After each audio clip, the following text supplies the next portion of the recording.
and you're watching NDTV Profit.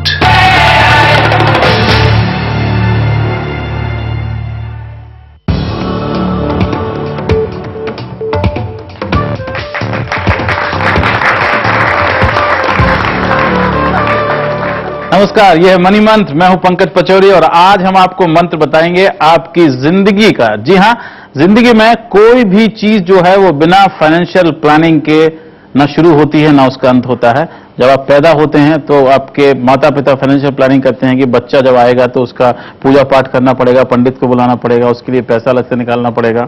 और जब आदमियों की मृत्यु होती है तब भी फाइनेंशियल प्लानिंग होती है। वसीयतनामा लोग अपना छोड़ के जाते हैं, जो फाइनेंशियल प्लानिंग का बहुत बड़ा भाग है।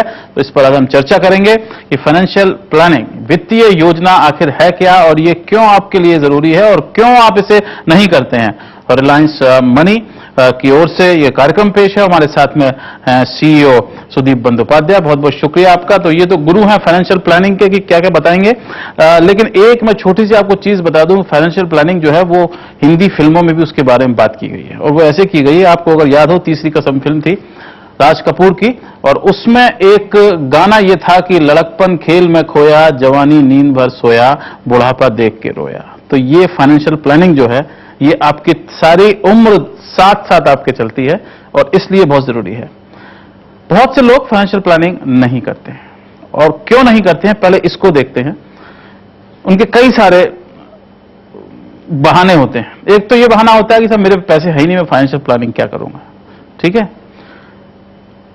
दूसरा कि मैं बहुत यंग हूं, अभी बाद में देखा जाएगा। तीसरा कि फाइनेंशियल प्लानिंग मैं क्यों करूं, जब मैं रहूंगा ही नहीं तो फिर उसकी प्लानिंग करने की क्या जरूरत है। चौथा यह है कि बहुत ज्यादा पैसा लगता है फाइनेंशियल प्लानिंग में, इसलिए यह बहाना है। और आखिरी बहाना जो है जिसकी वजह से लोग नहीं करते हैं वो है कि कल कर लेंगे, अभी क्या जरूरत है, कल से शुरू कर दूंगा, कल से मैं इतना पैसा जमा करना शुरू कर दूंगा, कल से सारा काम। तो ये समस्याएं जो हैं वो आपके सामने आती हैं। एक एक करके पहले इन समस्याओं को उठाते हैं कि क्यों जरूरी है फाइनेंशियल प्लानिंग जिंदगी में।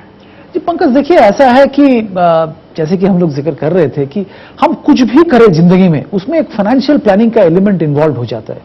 हम यहां से घर जाएंगे, वो भी बस से जाएंगे या टैक्सी से जाएंगे या पैदल चले जाएंगे, एक मेंटली हमारा फाइनेंशियल प्लानिंग हर चीज में हमेशा चलता है। और इसको स्ट्रक्चर्ड वे में अपनी जिंदगी के लिए जो चाहिए होता है हम शायद नहीं करते हैं। बहुत सारे लोग ऐसे हैं जो नहीं करते हैं। एंड वजह तो आपने बता ही दिया, बहुत कम उम्र है, पैसा ही कहां है हमारे पास करेंगे, वो तो बड़े लोगों की बात है, वो बहुत, हम तो उम्र बहुत हो गया, अभी करके भी फायदा क्या। तरह तरह के बहाने होते हैं। पर अगर देखिए आपको एक सही ढंग से आपको जिंदगी गुजारना है एंड सारी उम्र आप जितना देर तक जीते रहेंगे, उसके बाद आपके जो रिलेशंस हैं, आपके लड़के हैं, बच्चे हैं, लड़कियां हैं, उनके लिए आपको छोड़ के जाना है कुछ, ये सब सही ढंग से करने के लिए, एक लाइफस्टाइल मेंटेन करने के लिए आपको सही प्लानिंग का बहुत जरूरी होता है। देखिए आज इंश्योरेंस कंपनीज ये भी एक जमाने में सिर्फ लाइफ प्रोटेक्ट करते थे, आज वो भी कह रहे हैं लाइफ नहीं, हम लाइफस्टाइल प्रोटेक्ट करते हैं। लाइफस्टाइल प्रोटेक्शन का मतलब क्या हुआ, आपका जिंदगी, आप रिटायर कर जाएंगे उसके बाद भी आपका स्टेटस ऐसा ही रहे, रिटायरमेंट प्लान हो जाता है। अच्छा, आपको लड़के को अच्छी ढंग से शिक्षा देनी है तो चाइल्ड के लिए, एजुकेशन के लिए प्लान हो गया, लड़की की शादी करनी है उसके लिए प्लानिंग हो गया, आपको घर लेना है उसके लिए प्लानिंग होता है। तो तरह तरह के प्लानिंग होता है एंड ये कॉन्सेप्ट्स सबके पास है। आज भी आप गांव में भी चले जाइए, 100 साल पहले भी देखिए, हर कोई प्लानिंग करता है, पर वो स्ट्रक्चर्ड वे में वो शायद हम लोग चूक जाते हैं, नहीं कर पाते। सही बात है। इसमें एक चीज करके उठाते हैं कि एक तो ये हो गया कि मेरे पास में इनकम जो है वो पर्याप्त नहीं है, इसलिए मैं प्लानिंग नहीं करूंगा। इसका क्या जवाब आप देंगे। देखिए, इनकम आपके पास 10 रुपया भी हो तो भी उसमें आप प्लानिंग कर सकते हैं। आपके पास जिस इंसान के पास जितना भी हो उसी के अंदर प्लान करना पड़ता है एंड वो हर लेवल पे प्लानिंग और इन्वेस्टमेंट पॉसिबल है। जैसे कि अगर आप आज के फाइनेंशियल इंस्ट्रूमेंट्स की बात करें, म्यूचुअल फंड स्कीम्स आज अवेलेबल है जो कि 50 रुपया महीना तक आप निवेश करके आप प्लान बना पाते हैं, सिस्टमेटिक इन्वेस्टमेंट प्लान में निवेश कर सकते हैं। तो आज के दिन में मेरे ख्याल से इंडिया में तो ऐसा कोई नहीं है जिसके पास 50 रुपया महीने का सेविंग्स नहीं होगा। तो आप इंश्योरेंस की बात लीजिए, इंश्योरेंस भी अगर आपको टर्म इंश्योरेंस लेना है जो कि जिंदगी के ऊपर इंश्योरेंस, वो भी आपको 50-100 रुपये में अच्छा इंश्योरेंस कवर मिल जाता है, सिंपल इंश्योरेंस। तो कोई भी आप फाइनेंशियल इंस्ट्रूमेंट ले, कम से कम रकम में आप शुरू कर सकते हैं। तो उसके लिए बिकॉज हमारे पास कम रकम है हम नहीं करेंगे, ये बिल्कुल गलत सोचना है। बहानेबाजी जो है ये जी, है। जी, जी। एक दूसरी बात होती है उम्र के बारे में। फाइनेंशियल प्लानिंग किस उम्र पे शुरू की जानी चाहिए? एक बार मुझे ध्यान है कि सरकार, जब हम स्कूल में हुआ करते तो संचय का योजना चलाई थी सरकार ने कि आपको स्कूल में आप जाकर के 50 पैसे, 1.5 रुपए, 3.5 रुपए जाके उस संचय का में जमा करते थे। और जब मुझे ध्यान है कि जब 12वीं क्लास में मैं कॉलेज उससे स्कूल से वहां से निकला हूं तो कोई लगभग 159 रुपए के आसपास जमा हुई। अभी भी ध्यान है वो जमा हो गए थे। एज लोग कहते हैं कि क्या एज सही है शुरू करने के लिए? पंकज देखिए, हम लोग फाइनेंशियल इंडस्ट्री में तो बोलते हैं जितना कम उम्र में आप शुरू करेंगे उतना ही अच्छा है, इसका कोई एज नहीं है। पर एटलीस्ट जैसे ही आप नौकरी करना या आपका इनकम अर्निंग शुरू हो जाता है, इमीडिएटली आपको फाइनेंशियल प्लानिंग चालू करना चाहिए ताकि आपका आगे वाली जिंदगी भी अच्छी तरह से आप गुजार पाए। बिल्कुल। उसके बाद में एक आता है कि लोग जो हैं फाइनेंशियल प्लानिंग आप करते हैं, एक्सीडेंट्स के लिए भी करते हैं, इमरजेंसीज के लिए भी करते हैं। लोग इसको सोचने से डरते हैं।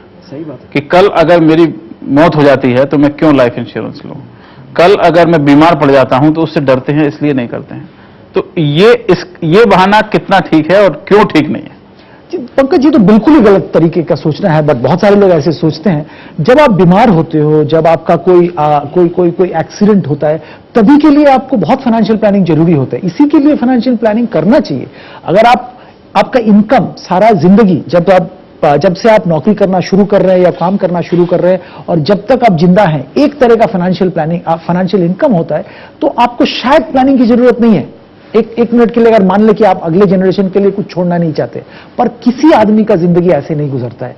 इनकम कुछ ना कुछ होता ही है। कुछ ना कुछ होता रहता है। एक्सीडेंट होगा, बस से नहीं होगा, कार से हो जाएगा, कार से नहीं होगा तो सीढ़ी पे पैर फिसल जाएगा, और कुछ नहीं होगा पंकज, तो उसका अर्निंग कैपेसिटी एक जगह पे जाके खत्म हो जाएगा।